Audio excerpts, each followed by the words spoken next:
Hello there beautiful people and welcome back to my channel. Hope you're all doing really well. In this video I'm going to be talking about how falling in love with failure leads to success. So let's get into it. So number one, failure is part of every single success. So when I was younger I had this really weird belief that for me to be talented in something I would have to be perfect at it straight away when I did it. And if I wasn't perfect straight away, then I wasn't very good at it and that was a fail and I should do something else. So that's a really unhelpful belief, because if you do something and then you fail at it, then you're more likely to be really harsh on yourself and not self-loving, and then you won't carry on and do that thing. So it's actually only failure if you give up. So if you keep trying and keep going, it's not failure, you're just making mistakes and learning as you go. So famous people who failed before succeeding, have a list of them. So Thomas Edison, he invented the light bulb.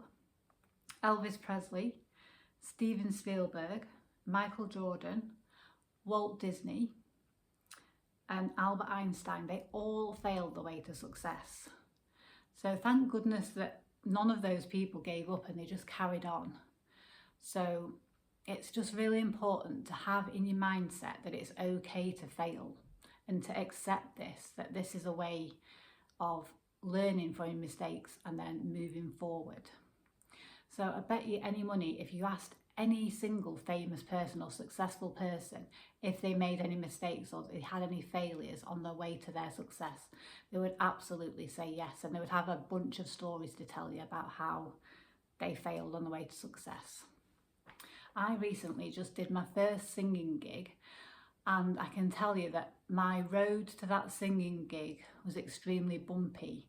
Had major performance anxiety, to the point where I couldn't even physically sing on stage. I would get on the stage and then just my whole body would close up. I couldn't sing the high notes, I couldn't even sing any notes, and it was really embarrassing.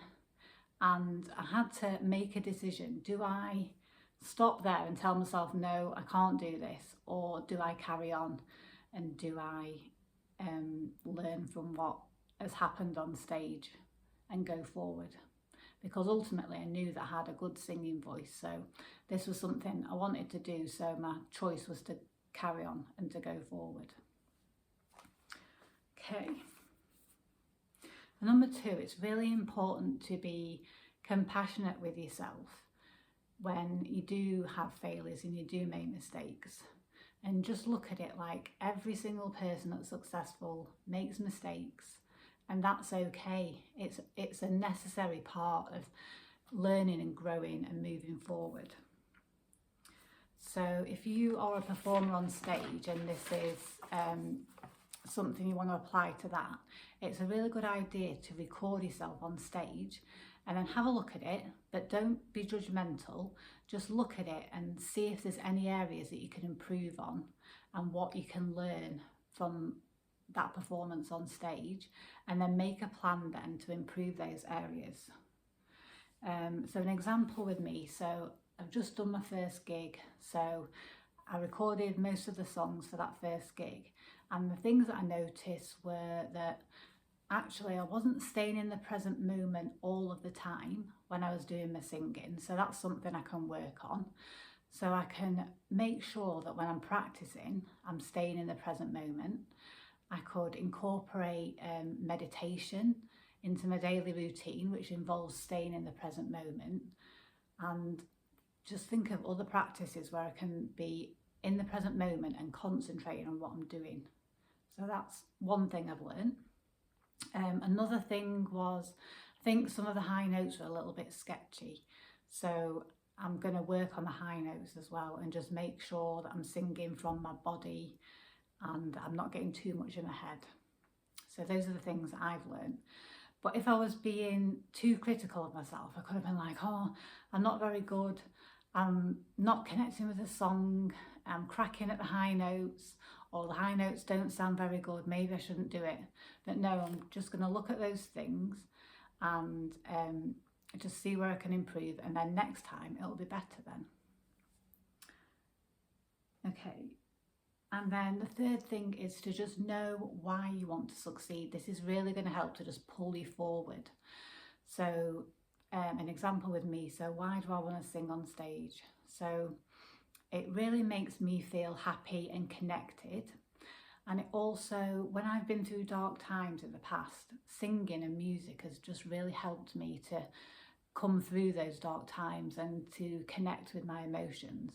So I want to bring that to other people and help them to connect with their emotions and to feel something and to escape general life and to to kind of switch off for a minute and get wrapped up in the performance. So if I can bring that to somebody, that would just be so amazing. So really focus on the reason why you want to succeed, and that will help you. And then when you have failures or you have things that go wrong, then you can just pick yourself up, look at what you've learned from it, and then do it better next time. Okay, so if you can keep this mindset, even when you're like a top class performance artist, it will really help you, because you'll always be open-minded and you'll always be looking for ways you can improve and things you can do better. And failure will just be a normal part of your experience, and you'll be able to learn and to grow from it. So I hope this video has been helpful. Let me know in the comments below if it has, and I will see you in the next one. Okay, thanks, bye.